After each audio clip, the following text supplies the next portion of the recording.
perguntas aí sobre o manejo do fósforo, né?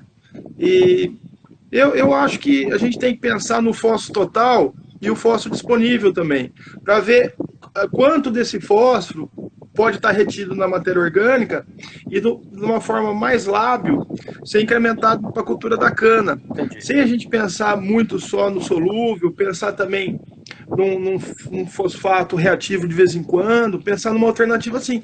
E um grande final de pesquisa que são os organominerais, né?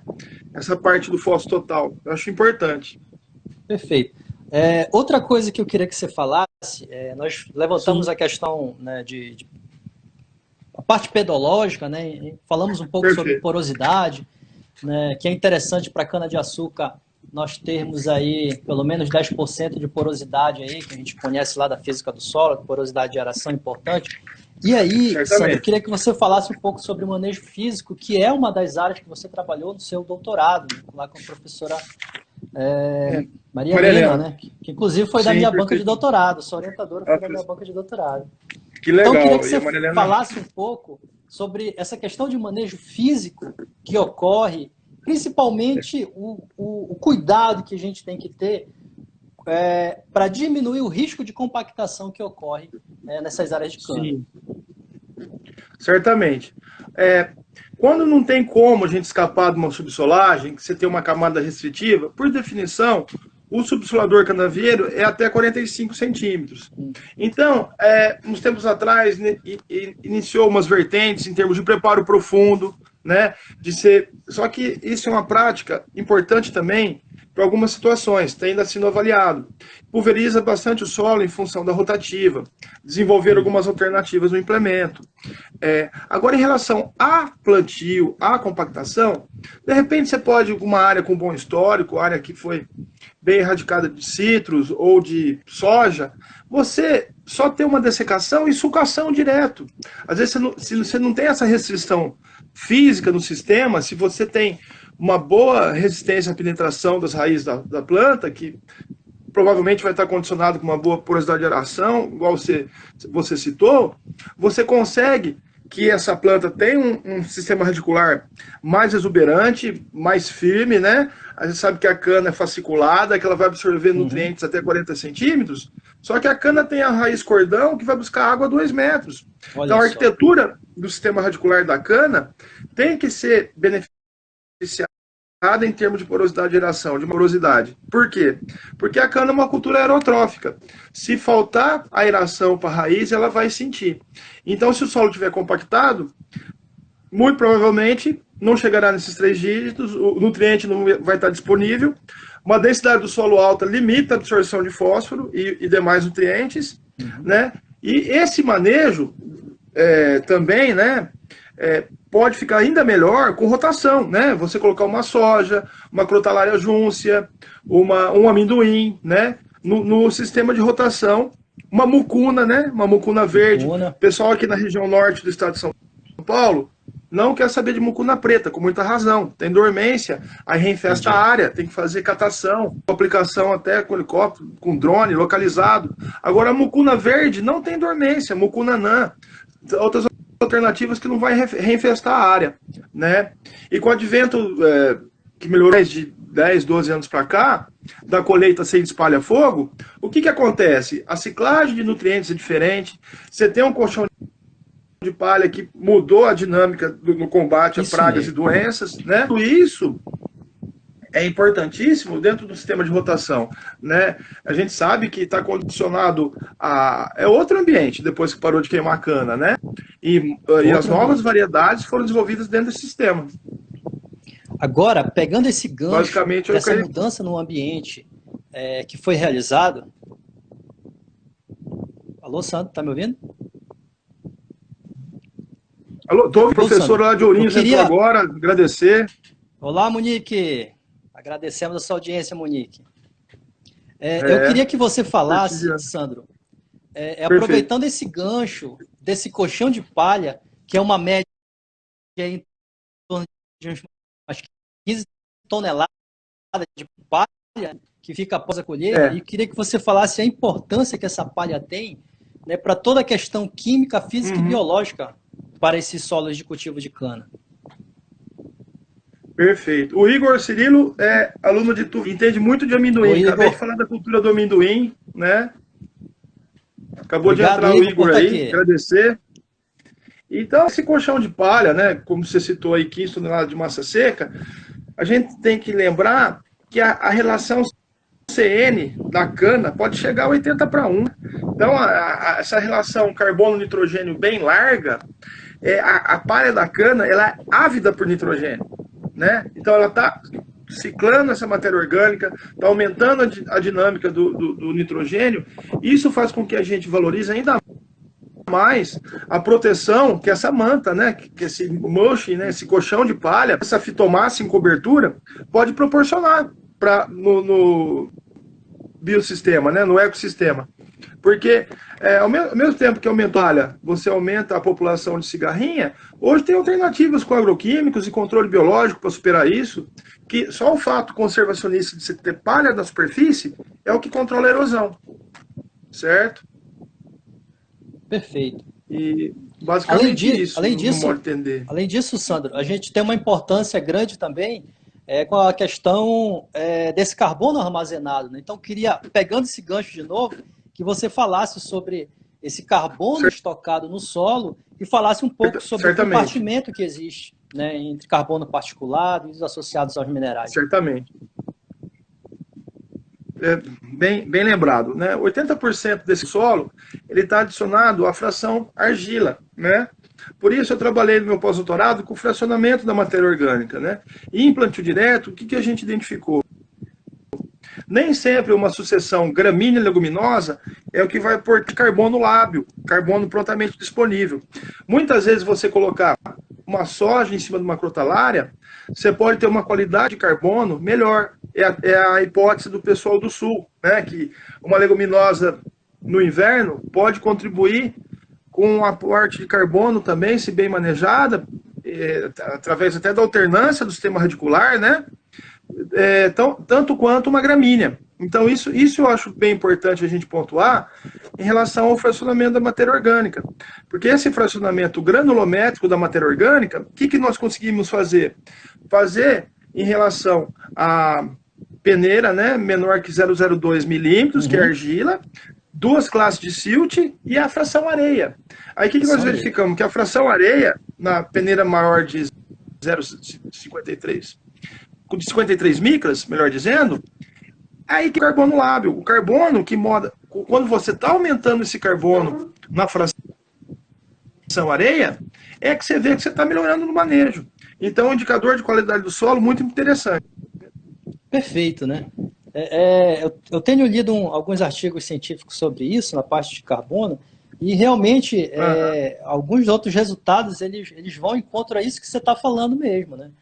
Esse carbono, inclusive, ele é o responsável pela estabilidade do agregado, né? Certamente, maior estabilidade de agregados. Apareceu uma questão aqui do Andrade que eu acho que bate muito com o que você falou de estabilidade de agregados. Talvez não exista a melhor cultura de rotação, que é o que dá mais massa verde e vai retornar em mais massa seca. Só que muitas vezes o que acontece? O produtor tem uma cultura na entre-safra que retorna economicamente também.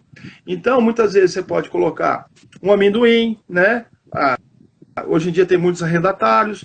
O setor de soja, em 5 anos, aumentou em São Paulo em 6 mil hectares de rotação. Isso é significativo, né? Eu tenho orientados também que trabalham na parte de grãos, mostram sensivelmente o aumento não só da soja, do milho, do sorgo, né? Então, é difícil pontuar de rotação para solo arenoso. Talvez eu conseguiria falar melhor da melhor cultura de rotação para um solo argiloso, que se beneficiasse, minimizasse essa compactação, que mantivesse a resiliência do solo, né? Independentemente do manejo seguinte da cana. Porque também não adianta nada você fazer uma boa cultura de rotação após 6 anos de cultivo de cana e você fazer um mau preparo de solo e destruir tudo e começar errado de novo. Então, eu acho que é cíclico, né? Dentro de um sistema de produção, né? Perfeito, é isso mesmo. A receita de bolo ela não vai existir e cada região vai ter o seu próprio desenho, né? Vai ter seu design apropriado para cada região. Isso é muito importante, muito mesmo. Sandro, voltando de novo à questão pedológica, Uhum. pode falar, meu amigo. Sim. Não, eu só gostaria de lembrar a questão dos solos ácricos, né? Que é um solo argiloso que Isso que eu seca ia muito perguntar para rápido. você agora. Uhum. Ah, é? Nós não combinamos nada. Não E os combinamos solos nada. ácridos,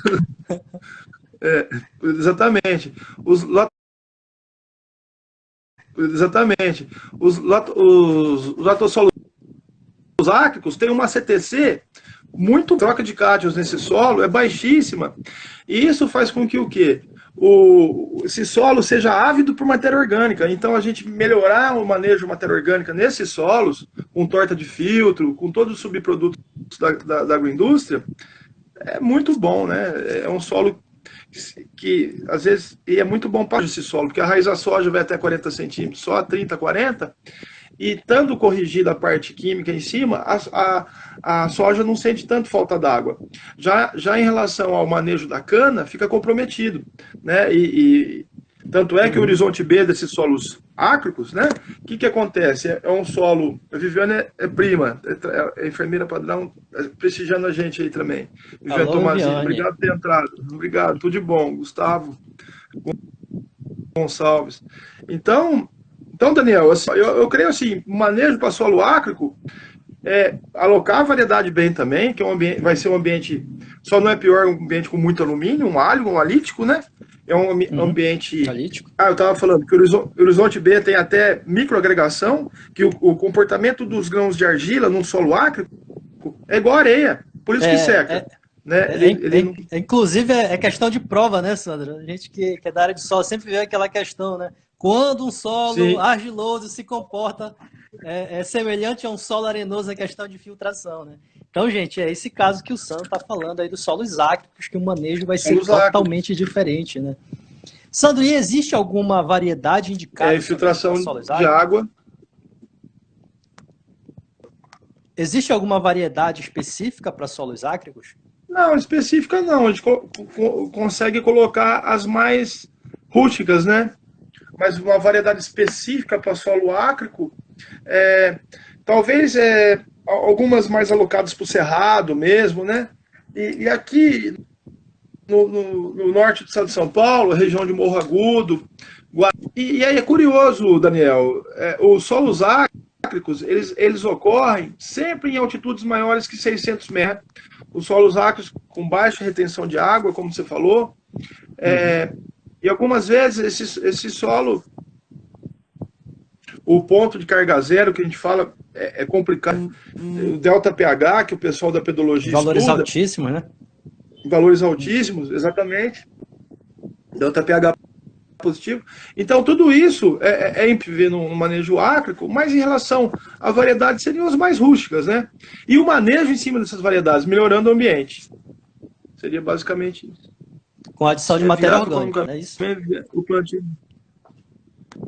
Perfeitamente. Sandro, sim, certamente. A meiose veio para ficar.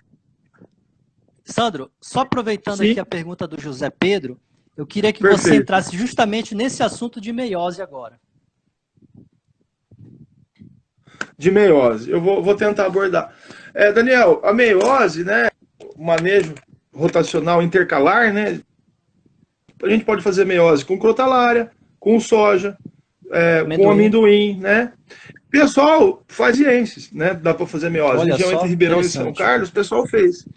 Agora, esse que ele está comentando do aporte de nitrogênio total, do incremento do nitrogênio nessas áreas de cana, a meiose, quando você desdobra ela, né, tem uma ou duas linhas mestras, vai plantar a cana em cima desse solo que foi cultivado com 18 linhas, geralmente, de grãos, isso fica muito, muito bom o manejo, né?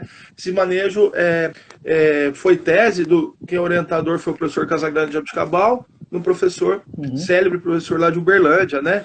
Então, o pessoal esqueceu por algum tempo o uso da meiose, de 2 anos para cá isso veio retomando, né? Porque viram a necessidade também de ter uma renda com amendoim, ou uma renda com soja, né? E isso tornou-se uma alternativa para o produtor. Né? Tá, Sandro, como nós temos uma audiência também de pessoas que não são da área de específico de manejo de cana-de-açúcar, Certamente. eu queria que você explicasse qual é o objetivo da meiose. Uhum. Então, o objetivo da meiose é você rotacionar esse solo tendo a cultura da cana, né, como um manejo rotacionado intercalar. Você pegar, cortar essa cana e plantar onde foi grãos. E assim você estabelecer seu canavial. A forma de você formar muda de qualidade em uma ou duas linhas, entrar com a rotação de culturas de uma forma não em área total, mas tendo a cana como linha mestra, e poder desdobrar essa cana no momento que você quer. Às vezes com 6 meses, 8 meses, você tem uma muda boa já. Então é conseguir manejar o talhão.